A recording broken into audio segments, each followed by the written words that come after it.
So most Glide apps start with one spreadsheet, but you're not limited to one data source in your Glide apps. You can click the plus icon in the tables panel and add as many different data sources as you need. You can have multiple Google Sheets next to each other, Airtable alongside Excel. You could have Glide tables mixed with Glide big tables.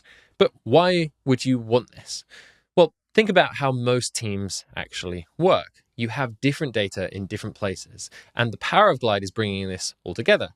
You might have customer data over here, orders over here, inventory over here, and then you might be spinning up a new project that is currently in a spreadsheet but might be somewhere else.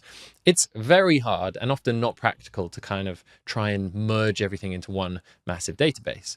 And with multiple sources in Glide, you absolutely don't have to. You can connect them in the data editor, then build focused views that pull from wherever that data lives. Each team then sees only what's relevant to their work, not 5 different spreadsheets or data sources, just the slice they need.